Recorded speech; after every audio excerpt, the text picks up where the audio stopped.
വാ ഇങ്ങോട്ട്. ചേച്ചി ദേ നോക്ക്. നീയല്ലേ ഇന്നലെ ഇവിടെ അത്താഴം ഉണ്ടാക്കിയത്? അത് കഴിഞ്ഞിട്ട് ആരാ ഇതൊക്കെ ഇവിടെ കൊണ്ടുവച്ചത്? ഞാൻ അച്ഛനും രഘുവേട്ടനും കഞ്ഞി ഉണ്ടാക്കി കൊടുത്തതേ ഉള്ളൂ ചേച്ചി. ബാക്കിയുള്ളവരൊക്കെ പുറത്തുനിന്ന് ആഹാരം വാങ്ങിച്ചുകൊണ്ടൊന്ന് കഴിക്കായിരുന്നു. എനിക്ക് തോന്നി. കണ്ട ചിക്കനും ബീഫും ഒക്കെ മൂക്ക് മുട്ട തിന്നിട്ട് ദേ അതിന്റെ വേസ്റ്റ് മുഴുവൻ ഇവിടെ കൊണ്ടുവന്നിട്ടിരിക്ക. വൃത്തിയും വെടുപ്പില്ലാത്ത ജന്മങ്ങള്. ഓ പോട്ടെ, രാത്രി വെളിയിൽ കൊണ്ടേ കളയാൻ പറ്റാത്തോണ്ടായിരിക്കും. ദേ അതിന് പറ്റാത്തവരെ ഇതൊന്നും വീട്ടിലേക്ക് വാങ്ങിക്കൊണ്ട് വരരുത്. വെളിയിൽ പോയിട്ട് വാങ്ങിച്ചു കഴിക്കണം. കഴിച്ചതിന്റെ ബാക്കി തോന്നിയതുപോലെ ഇടാനേ ഇത് ലോഡ്ജൊന്നും അല്ല, വീടാ. ഞാൻ ഈ വീട് എങ്ങനെയാ സൂക്ഷിക്കുന്നതെന്ന് നിനക്കറിയാലോ. എനിക്കൊക്കെ അറിയാൻ ചേച്ചി. ഈ ഒരു തവണത്തേക്ക് ക്ഷമിക്ക്. തൽക്കാലം ഇതൊക്കെ ഞാൻ ക്ലീൻ ചെയ്തോളാം. നീ അതിൽ തൊട്ടു പോരുത്.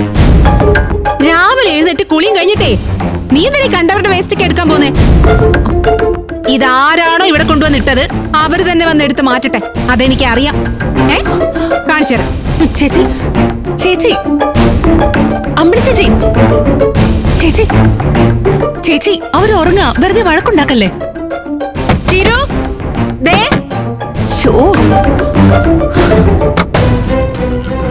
ഓ എടി മൂക്കറ്റം തിന്നിട്ട് മൂട്ടിലെ വെയിൽ അടിക്കുന്നത് വരെ കിടന്ന് ഉറങ്ങിക്കോ. നീയൊക്കെ നിന്റെ ഭർത്താക്കന്മാരുടെ വീട്ടിൽ പോയിട്ട് ഇതാണോ പഠിച്ചത്? അതോ ഇവിടെ നിങ്ങൾക്ക് എന്തോ ആവാന്നാണോ? എന്താ ചേച്ചി, എന്താ എന്തു പറ്റി? സമയം ഒരുപാടൊന്നും ആയില്ലല്ലോ. ഞാൻ എഴുന്നേറ്റ് വരാൻ തുടങ്ങുമായിരുന്നു.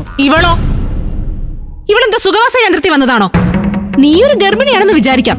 ഇവിടെ എന്ത് ഭാവിച്ചാ? എന്റെ അമ്പിളി ചേച്ചി, ചേച്ചി കാര്യം എന്താന്ന് പറ. ദയ കുറച്ചു സമയം കൂടെ ഉറങ്ങിയെന്ന് വെച്ച് ഇവിടെ എന്ത് സംഭവിക്കാനാ?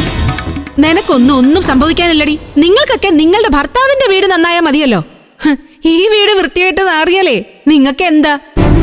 പക്ഷേ പഞ്ചരത്ന വീടിനകത്ത് വേസ്റ്റ് സൂക്ഷിക്കാനേ ഞാൻ ആരെയും സമ്മതിക്കില്ല. അത്ര പരിശുദ്ധമായിട്ട് ഞാൻ കൊണ്ടു നടക്കുന്ന വീടാ ഇത്. ഓ, ഇന്നലെ രാത്രി ഞങ്ങൾ ആഹാരം കഴിച്ചതിന്റെ വേസ്റ്റ് പുറത്തു കൊണ്ട് കളയാൻ ഞാൻ ദയെ ഏൽപ്പിച്ചതാണല്ലോ. അവളത് കളഞ്ഞില്ലേ ചേച്ചി? നീ വന്ന് നോക്കടി. നാറ്റം കാരണം കിച്ചണിൽ കാലെടുത്ത് വെക്കാൻ പറ്റുന്നില്ല.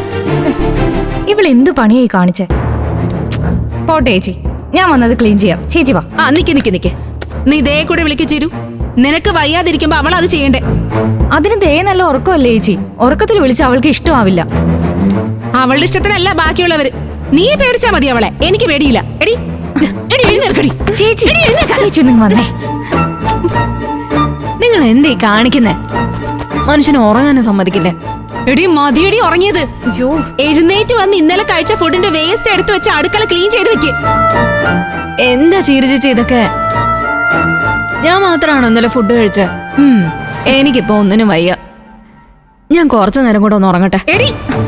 ഞാനൊന്ന് നോക്കിക്കോ. നിങ്ങൾ ശല്യം ചെയ്തൊന്ന് പോകുന്നുണ്ടോ? ചേച്ചി അവളെ വിട്ടേക്ക്.